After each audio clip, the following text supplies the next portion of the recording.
Tonight on CFTK-TV News, the Jim Pattison conglomerate isn't selling a building to ICE, a Vancouver councillor announced his mayoral candidacy, and we look more at BC hosting the World Cup. Northwest BC's only television news team. We are CFTK-TV News. Good evening, I'm Cal Maslin, and here's what's making the news in the Northwest and beyond for today. Both the Smithers RCMP and the Independent Investigations Office of BC are investigating the circumstances surrounding the sudden death of a youth in Smithers and are looking to speak with anyone who might have information. CFTK's Jayleen Matthews explains. The Independent Investigations Office of BC is seeking witnesses in the death of a First Nations female youth who was found dead in Smithers on December 27, 2025. The IIO says the youth was reported missing to the RCMP on the evening of December 26th after staff at her residence were unable to locate her. She was last seen in the area around 9th Avenue and Main Street at about 7 p.m. and last spoke with someone by phone at around 9 p.m. Her body was located on a walking trail in Riverside Park shortly after 10 a.m. on December 27th. The IIO says that at the time she was dropped off on December 26th, the youth was wearing a white puffy jacket, blue jeans, and carrying a black purse. However, when she was located deceased the following day, she was found wearing gray pajama pants, a black shirt, black sweater, and Western-style ankle boots. The IIO was notified on December 31st and started an investigation. Investigators would like to speak to anyone who saw the youth in either location or at any point on the evening of December 26th or morning of December 27th, or anyone with relevant information. The IIO is the independent civilian oversight agency of officers and detention guards in British Columbia. It investigates all incidents involving officers or detention guards that result in serious harm or death, whether or not there is any allegation of wrongdoing. RCMP say they waited to share further information until the IIO had issued their public release to ensure the integrity of the independent review. Smithers RCMP say they continue to actively investigate the circumstances and events leading up to the youth's death, separate from the IIO's review. These two processes occur at the same time. RCMP also said they will be posting a formal media release this week with additional details, including what they are able to share about the ongoing investigation and after consulting with the family. Some Canadian Armed Forces search and rescue crews that launched from 19 Wing Comox on Vancouver Island recently flew close to Haida Gwaii in order to assist with a medical emergency that occurred at the end of last week. A fishing vessel saw one of its crew members need unspecified urgent medical care, while the ship was located 92 kilometers south of the archipelago. The person was able to then be successfully hoisted off of the ship and then got taken to waiting medical workers on the shore. After several days of public backlash, the Jim Pattison conglomerate has had a change of heart. It announced the sale of a warehouse in Virginia to ICE will not go through. Protests had been planned against Pattison and a tech firm with an ICE contract. CTV's Dimitri Maragos explains further. Public pushback continuing. More than 100 protesters gathering outside of Hootsuite headquarters in Mount Pleasant. I'm not going to be a bystander. Hootsuite under fire for the company's 3-year deal with ICE, the U.S. Immigration and Customs Enforcement, according to one worker who criticized the partnership online. In a statement earlier this week, Hootsuite CEO Irina Novaleski, the company's work with ICE does not include tracking or surveillance of individuals. I thought it was important to come because Hootsuite, as a Canadian success story, it's abhorrent that they're upholding what's going on in the States by working with ICE. It was very disappointing and shocking, frankly, to a lot of Canadians to learn that Canadian businesses are engaging in facilitating the operation of ICE. MP Jenny Kwan was asked if she would support a boycott of the company. I would be on board. The protest follows a major reversal by another BC company under fire. Jim Pattison Development was set to sell this massive massive warehouse in Virginia. The buyer, the U.S. government, which had plans to turn it into an ICE enforcement processing facility. After mounting public pressure and calls for boycotts of Pattison-owned grocery stores, Jim Pattison Developments releasing a very concise statement on Friday, which reads in full, "The transaction to sell our industrial building in Ashland, Virginia will not be proceeding." It shows that working people can stand against the billionaire class and force their hands on moral issues like this one. But Lowen says the work isn't done and the pressure is still on Pattison. Asking him to publicly disclose any investments that he has ties to the Trump administration, either on properties or other contracts, and to avoid any future contracts or relationships with ICE. Tonight on Northwest Connections, host Robert Pictou brings us highlights of a recent panel discussion. It's government to government on the land base, so the First Nations governments are dealing with the provincial government under a new process called the Forest Landscape Level Planning Process, or FLP process. And they're trying to fund, provincial government's trying to fund these to get them out. And it'll be the nations and the provincial government designing what those values are. So those values may not be timber number one, and it might not be for a lot of the province. Tune in tonight on Northwest Connections. Rejoin the Nation to Nation panel discussion, Outlook for the Forestry Sector.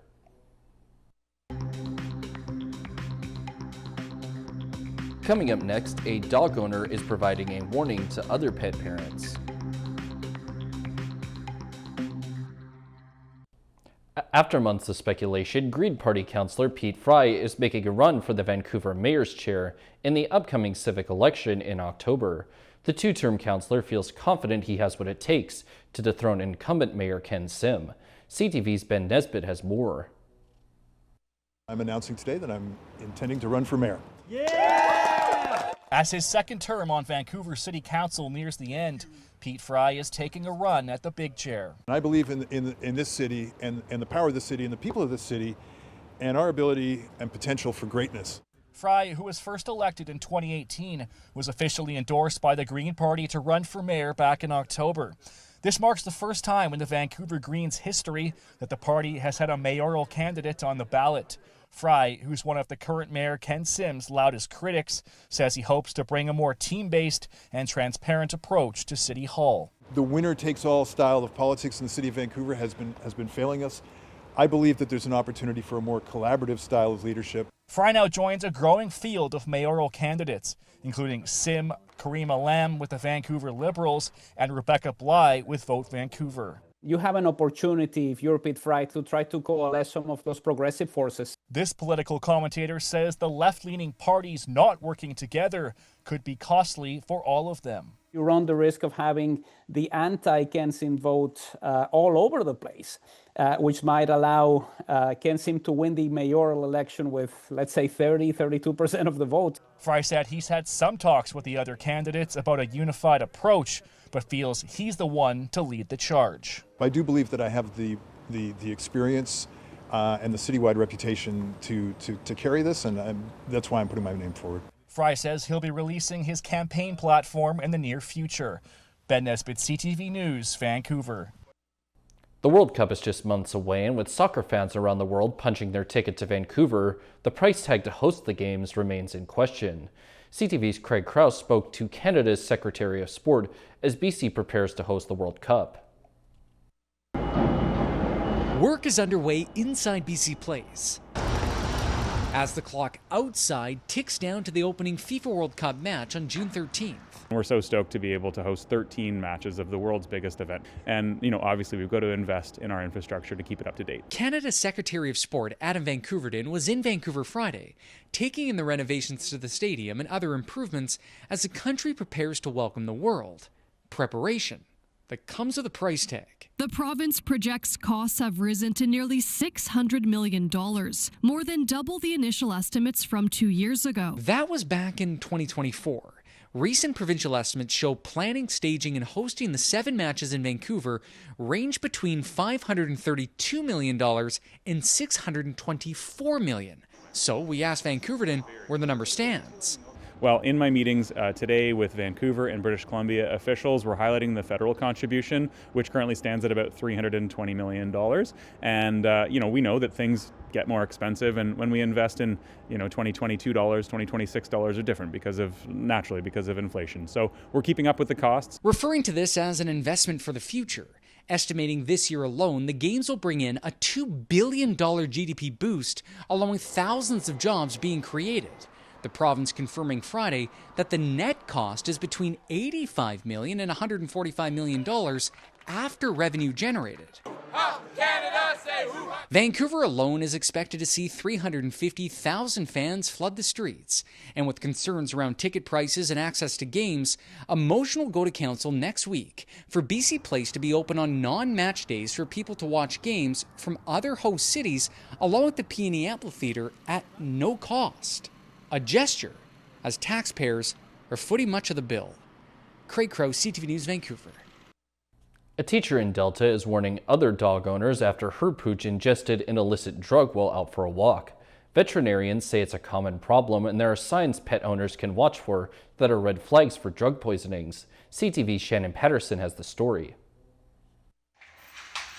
This 2-year-old husky named Nilak has a bad habit of eating paper products. He'll get dropped paper towels and stuff that fall as we take dishes and stuff, and I've never really thought too much about it because it's always been fine. So teacher Sarah Bell wasn't immediately concerned when Nilak gobbled up a discarded napkin during a walk in Delta. He didn't even chew it. It was in his mouth and then down his throat, and that was the end of the story. But when they got home and Nilak wouldn't stop bobbing his head, Belle knew something was wrong, and she took him to the vet. My dog, bless his heart, he is absolutely scared of the vet, phobia level scared. And so he had peed on the floor, and I'm really grateful to the vet because he sat on the floor and he used a syringe to suck up the pee so that he could do the drug test. The result? Nilak had ingested cocaine. So I'd like to say that I'm surprised, but it's actually something we see with relative frequency, especially in Vancouver. Even in the last week, our emergency at Canada West, we've had cocaine, amphetamines, and various other illicit drug toxicities, along with, more of the usual toxicities like THC, marijuana, that type of thing. Dr. Edelman says Nilak's owner was smart to take him to the vet when she saw him bobbing his head like this. Noticing those particularly neurologic signs or cardiac signs, dogs often will act, very unusual. Their behavior will change. They might get twitchy. They might look like they're stumbling around. Thankfully, Nilak only needed 12 hours of IV fluids to recover from his cocaine exposure. And, it can be scary. And part of what I'm trying to spread to pet owners is that it happens. So be vigilant. Preventing poisonings can be harder when dogs are prone to eating items off the ground. Sometimes things happen. I know even with my own pets, I turn around and I'm like, what did you just eat? As for Nilak and his paper eating habit, the plan is to get a trainer involved to help me work it out, because obviously I'd like him to stop. Shannon Patterson, CTV News. And now we take a look at both your nightly and weekly weather forecast. On the North Coast, their night will see rain with a low of 9 degrees as the upcoming week deals with lots of rain as well, with the high moving from 11 to 8 degrees. In the Terrace Kitimat area, tonight will be home to rain too, but with a low of 5 degrees. And as for the rest of the week, they'll deal with their own fair share of rain and a high that shifts from 10 to 4 degrees. And in the Bulkley Valley and Lakes District, the night for them expects more rain and a low of 1 degree, while the next week or so expects lots of rain with some possible flurries and a high bouncing between 8 and 3 degrees. Checking out the highways now, visit Drive BC for the latest and up-to-date conditions, and as always, drive safe out there. Highway 16 has bridge construction, bridge maintenance, road maintenance work, a washout west of Skidegate, construction work, and the Usk Ferry has been seasonally shut down. Highway 37A is still dealing with falling rocks between west of Miziaden and east of Stewart, and this is what the roads were looking like this afternoon around the region from the view of the province's highway cams.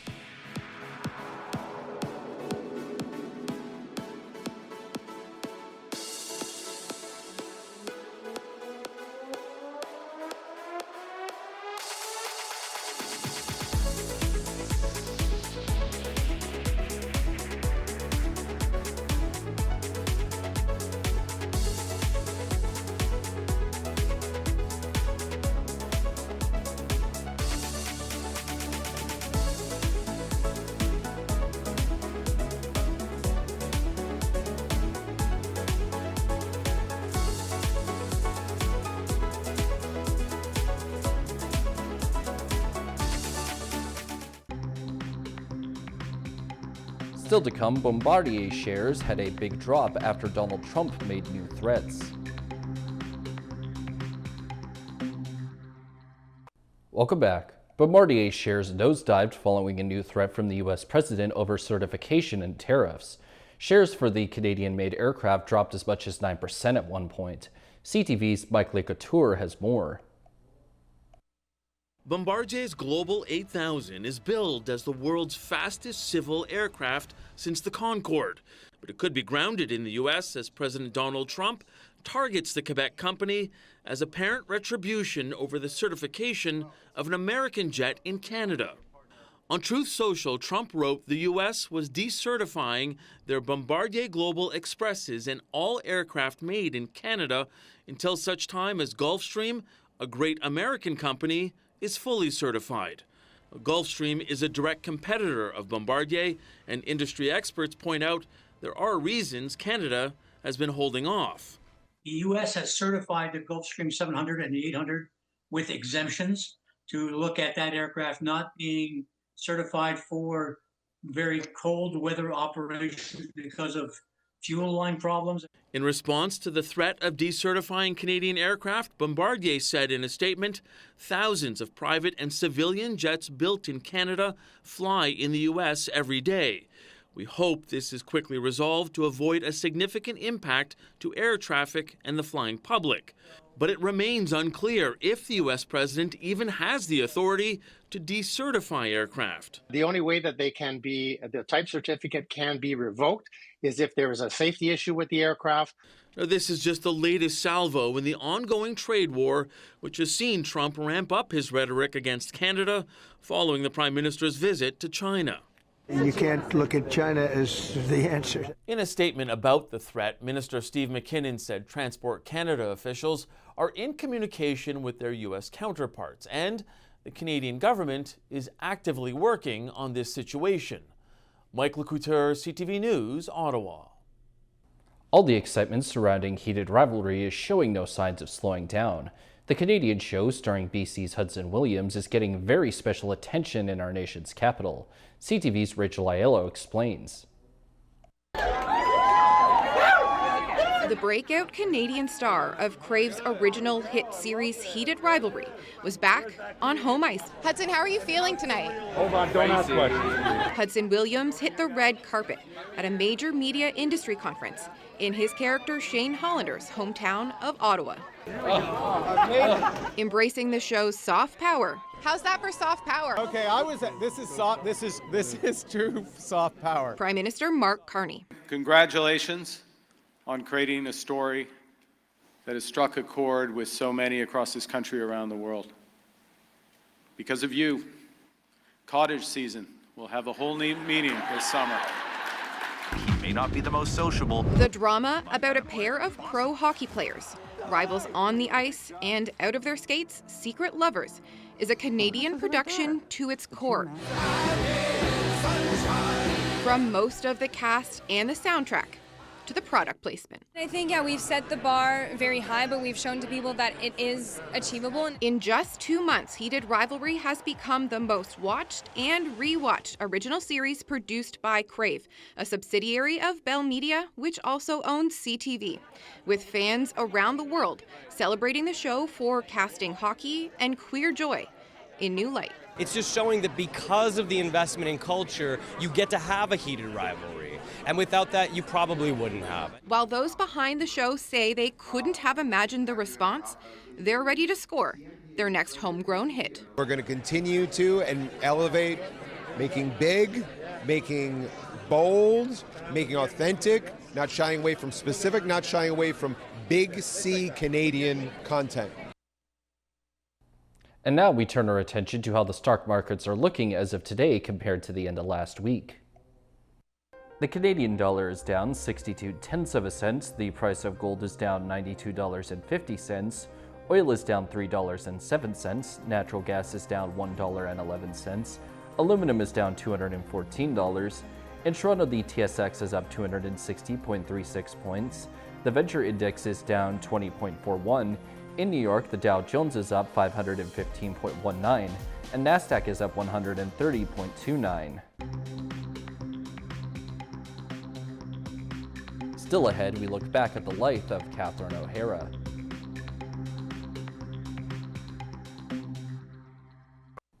She made us laugh for over 5 decades through so many beloved and often quirky characters. Catherine O'Hara was a comedic powerhouse who left her mark on the industry. CTV's Annie Bergeron-Oliver has her story. Do we set the timers on the lights? Considered a cultural trailblazer and the queen of improv, Kevin! Catherine O'Hara had a rare ability to give complex and often eccentric characters depth and humanity. A craft she mastered at the famed improv theater Second City in her hometown of Toronto. She started there waiting tables. Want to fall in love? But in 1974, her love for acting would land her a role on the hugely successful Second City television. Gonna be a frosty snow girl. I'm gonna deck your house. She had no formal training, but O'Hara's enthusiastic spirit and determination quickly made her an award-winning star in Canada.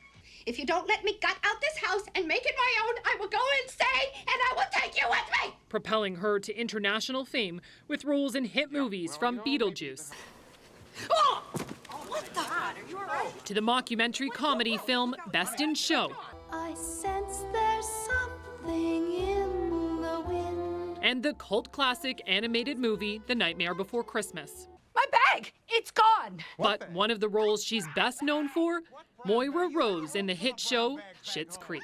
Crocodile bag, the one my mother gave me! Her performance in the Canadian production was met with critical acclaim and garnered her multiple acting awards. I would love to stand up here and tell you this was all just a walk in the cake, but it wasn't. At one of her last appearances at TIFF just 4 months ago, O'Hara thanked her longtime friend and colleague, Eugene Levy.